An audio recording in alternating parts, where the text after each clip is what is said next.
Lorsqu'on sort des sentiers battus, ça nous amène souvent à vivre des expériences extraordinaires, mais pas toujours agréables. Laissez-moi vous raconter.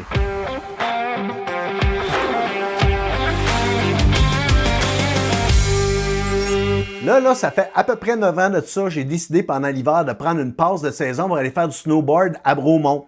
J'ai pris la pause de semaine du lundi au jeudi et le matin et l'après-midi, fait qu'à 4 heures, ça se termine.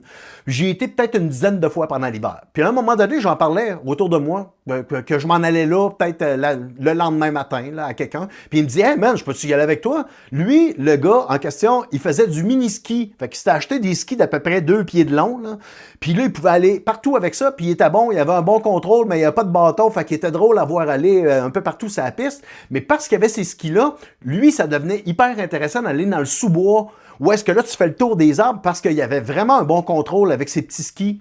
Puis, à un moment donné, moi, je l'ai suivi dans le sous-bois, tu sais, puis là, on a eu du fun, puis c'était cool. Mais là, à un moment donné, on est comme sorti du sous-bois, puis on est arrivé sur une piste où il n'y avait pas personne.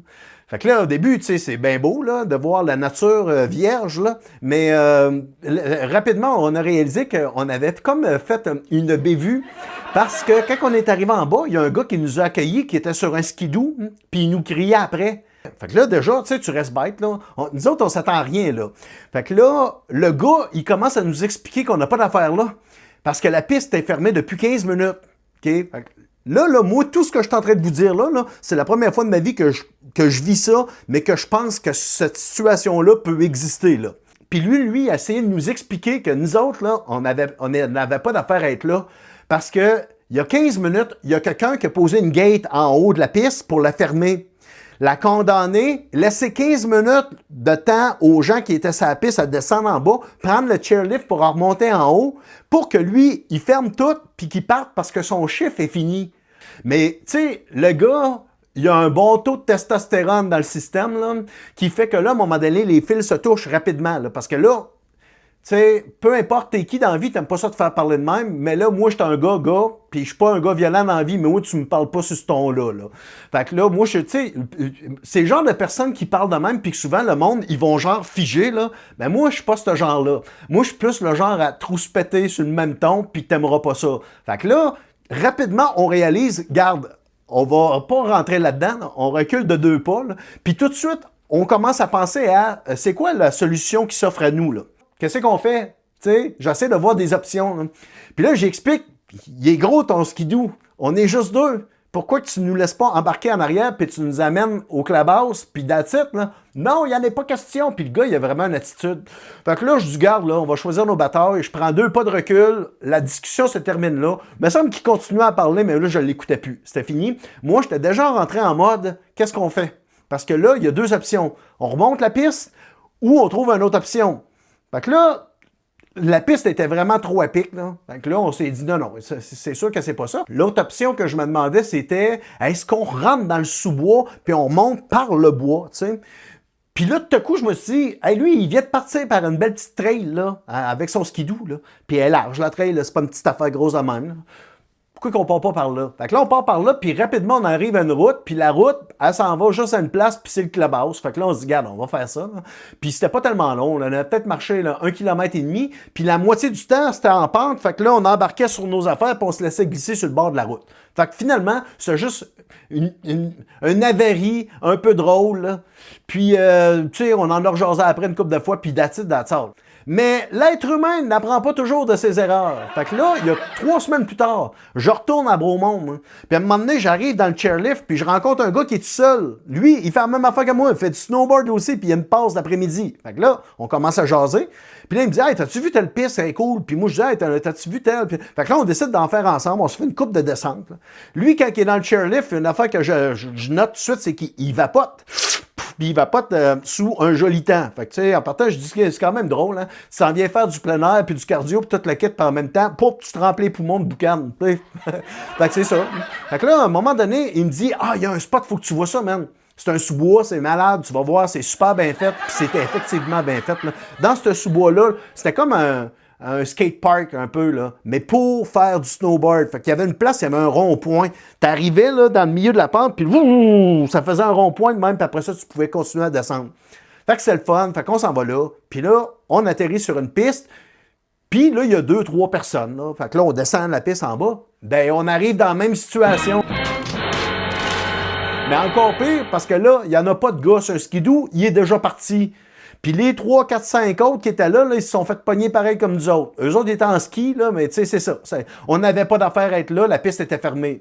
Fait que là, on arrive en bas, là, il y a 2 options par contre. Là, on ne voit pas de trail de skidoo ou de rien de ça, mais on voit 2 pistes. Puis il y en a une des 2 qui est visiblement plus à pic que l'autre, fait qu'on l'oublie en partant. Ben là, on s'est fait jouer un tour.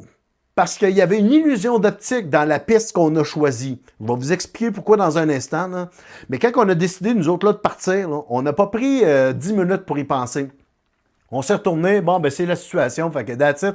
On monte par là, ben, on est parti. Les 5 autres, eux autres, ils se sont fait un caucus. Puis à un moment donné, on s'est retourné, puis on les voyait, ils étaient gros de même, puis là, ils venaient juste de prendre la décision de nous suivre, là. Ben, disons qu'ils avaient pris du retard.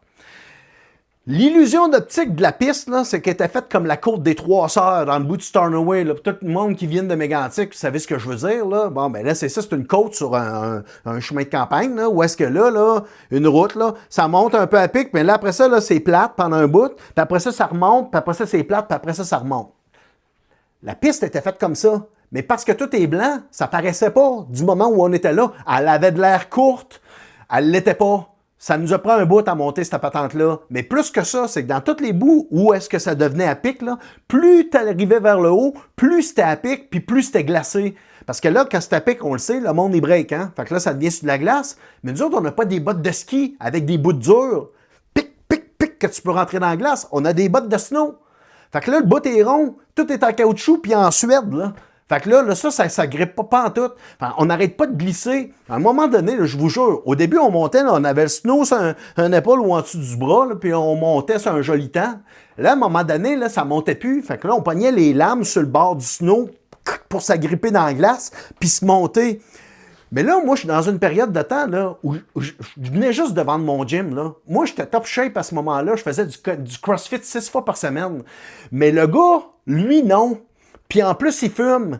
Fait que là, à un moment donné, là, c'est comme si on était en train de faire un training inattendu. On s'attendait pas à ça personne. Puis là, tout à coup, là, je me sentais comme Rocky en Sibérie qui s'entraîne pour aller battre Ivan Drago. Là. Mais tu sais, quand il se promène là, avec sa bûche, ses épaules, là, puis qu'il cale ça dans la neige en marchant, là, on s'en souvient de cette scène-là? C'est exactement comme ça que je me sentais.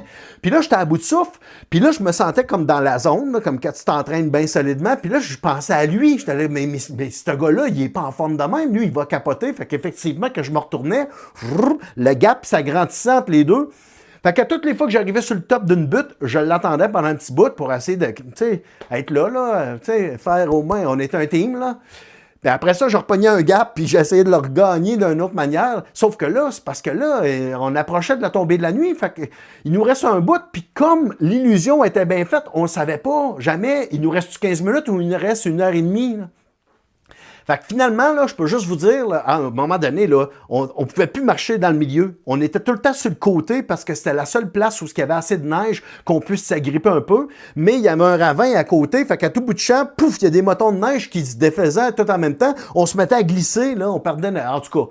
Fait que tout ça pour dire que quand on est arrivé en haut de cette montagne-là, premièrement, on était heureux d'être en vie, puis deuxièmement, on n'a pas jasé longtemps avant de se mettre à redescendre la piste où est-ce qu'on est arrivé pour se rendre au clubhouse, là.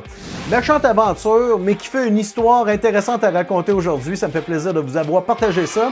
Merci d'être là, tout le monde. Merci pour votre présence et votre écoute. Et surtout, merci pour vos partages des vidéos. Si vous saviez comme ça fait une différence, si j'ai 35 partages de la vidéo, je me retrouve avec 80 000 vues. Si j'en ai 7 partages, je me retrouve avec 3 000 vues. La différence, elle est énorme. Alors, merci de prendre le temps de faire le petit partage. Écoutez ça, tout le monde, c'est malade son histoire. Ça fait du bien à tout le monde. Puis, je vous souhaite de passer une très bonne semaine. Merci pour votre présence et votre écoute. À très bientôt tout le monde. Ciao, bye!